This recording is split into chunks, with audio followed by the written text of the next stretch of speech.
اللہ فرماتے ہیں کہ اب میرا بندہ جو کہتا ہے، کیونکہ میں اس کی زبان بن جاتا ہوں، میں اس کے ہاتھ بن جاتا ہوں، جب یہ پھر میرے حضور جو بات کہتا ہے ادھر اس کی زبان سے نکلتی نہیں، ادھر میں اس بات کو مکمل کر دیتا ہوں۔ اللہ اکبر۔ انسانی دنیا کے اندر جس طرح ہمارے گھروں میں، خاندانوں میں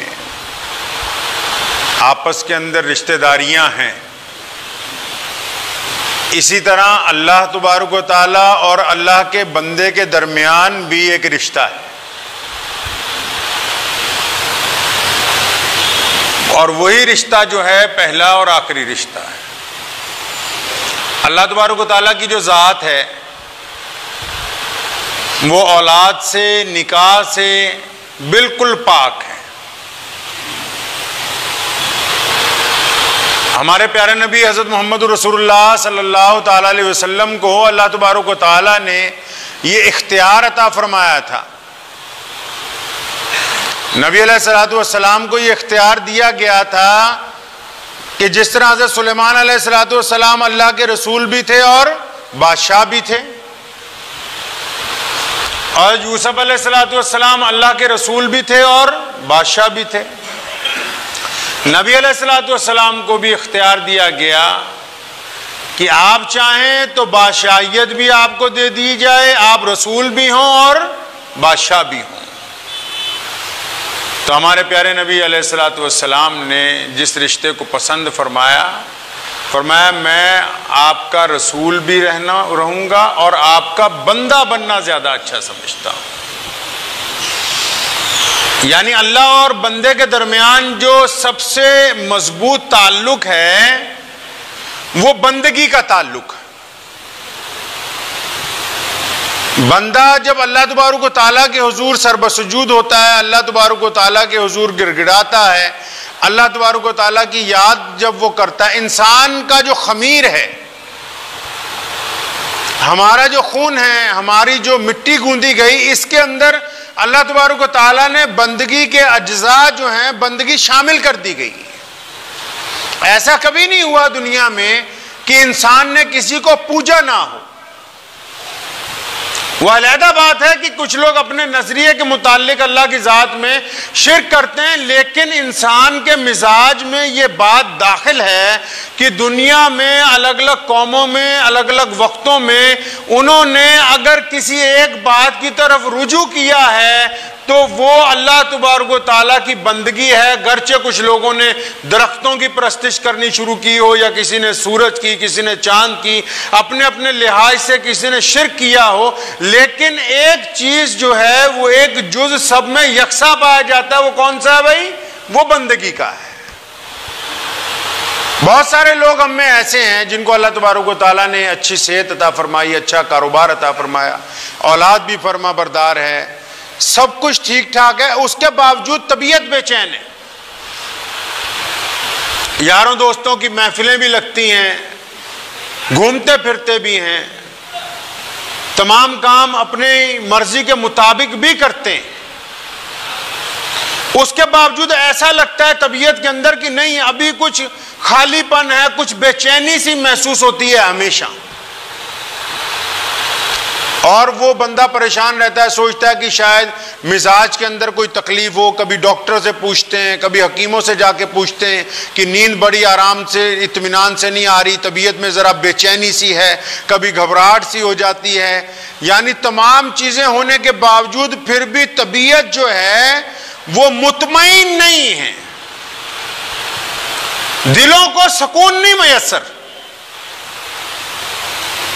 وہ میسر کیوں نہیں ہے؟ اللہ تبارک و تعالیٰ نے قرآن پاک میں اس کی تعلیم فرمائی، نبی علیہ السلام کے ذریعے بتایا گیا لوگوں کو کہ ہم نے دلوں کا سکون، قلب کا سکون اللہ تبارک و تعالیٰ کے ذکر کے اندر رکھ دیا ہے۔ جب تک بندہ اپنے رب کا ذکر نہیں کرے گا، جب تک بندہ اپنے رب سے رجوع نہیں کرے گا، تب تک اس کو مکمل سکون جو ہے وہ حاصل نہیں ہو سکتا ہے۔ آج کی دنیا بالکل عجیب ہے۔ آج لوگوں کو یہ پتا ہے کہ اگر درد ہو جسم میں ڈاکٹر سے اگر انجیکشن لگوانا ہے تو اسی آدمی کے لگوایا جائے گا جس کے درد ہے، لیکن دین کے معاملے میں بندہ کسی مولوی کے پاس جا کے، پیر کے پاس جا کے بولتا ہے حضرت ایک تعویذ دے دیجئے تاکہ میرا مسئلہ حل ہو جائے، اور وہ خود اللہ تبارک و تعالیٰ کے آگے جھکنے کے لیے تیار نہیں ہے۔ اب مریض جب تک خود دوائی نہ کھائے، دوائی تو لی جا سکتی ہے، دعائیں تو بزرگوں سے لی جا سکتی ہیں، قرآن پاک کی آیات کا وظیفہ حاصل کیا جا سکتا ہے، لیکن جب تک مریض خود اس کا استعمال نہ کرے تو یہ کیوں کر ممکن ہے کہ ڈاکٹر دوائی لکھتا رہے، آپ دوائی کا استعمال نہ کریں اور آپ کو فائدہ ہو جائے۔ بڑے بڑے بزرگوں نے، حضرت ابو دردہ رضی اللہ تعالی عنہ نبی علیہ الصلوۃ والسلام کے صحابی ہیں، اور سیدنا ابو بکر صدیق رضی اللہ تعالی عنہ کے مشیر بھی رہے، اور سیدنا عمر فاروق کے مشیر بھی رہے، سیدنا عثمان ذی النورین کے مشیر بھی رہے۔ تو عبداللہ بن سلام کے پوتے ان کے پاس پہنچے، بہت ضعیف ہو گئے یہ صحابی، جب پوچھا بھتیجے کیسا آنا ہوا؟ فرمایا کہ آپ میرے باپ کے دوست ہیں تو دوستی کا حق ادا کرنے آیا ہوں، پوچھنے آیا ہوں کہ ہمارے لائق کوئی خدمت ہو تو بتائیے۔ تو انہوں نے کہا کہ میں زندگی کے اس مقام پہ ہوں، آخری پڑاؤ میں ہوں، کوئی ایسی خدمت کی ضرورت نہیں ہے۔ پھر فرمایا حضرت کوئی نصیحت ہی فرما دیں۔ حضرت ابو دردہ رضی اللہ تعالیٰ عنہ فرماتے ہیں کہ بھتیجے میں ایسی حالت میں ہوں کہ جب بندے کی موت قریب ہوتی ہے تو کوئی بھی دنیا میں ایسا انسان نہیں جو مرتے وقت جھوٹ بولتا ہو۔ اول تو اللہ کے رسول کے صحابی ہیں، لیکن اپنی بات کو زیادہ مضبوطی سے پیش کرنے کے لیے فرمایا کہ اس مقام پر آ کے کوئی بندہ غلو سے کام نہیں کرتا۔ فرمایا میرے بھتیجے ایک ہی نصیحت ہے کہ کبھی بھی کسی حالت میں سجدہ نہیں چھوڑنا۔ اگر تم چاہتے ہو کہ دنیا میں کامیاب ہو جاؤ، اپنے رب کے حضور سجدہ کرتے رہنا، دنیا کی کوئی طاقت تمہارے خلاف اٹھ کے کھڑی نہیں ہو سکتی ہے۔ فرمایا سجدہ نہیں چھوڑنا۔ اور صحیح بخاری میں نبی علیہ الصلوۃ والسلام فرماتے ہیں، حدیث کا مفہوم ہے کہ جب بندہ زیادہ سجدے کرتا ہے، زیادہ نفل پڑھتا ہے، جب بندہ نیند میں اچانک اس فکر کے ساتھ اٹھ جاتا ہے کہ میرے رب نے مجھے پکارا ہے، جب اچانک فجر کے وقت نرم بستر کو چھوڑ کے وہ سردی کے اندر نکلتا ہے وضو کرنے کے لیے، جب ساون کی بھیگی ہوئی راتوں میں جب سکون کی نیند سوئی جا سکتی ہے، وہ رات کو 3 بجے اٹھ کے وضو کر کے تہجد کے لیے نفل پڑھنا شروع کرتا ہے، ایسے لوگوں کے لیے نبی علیہ الصلوۃ والسلام حدیث کا مفہوم فرماتے ہیں کہ جب بندہ نفل پڑھتے پڑھتے اپنے رب کی قربت حاصل کر لیتا ہے۔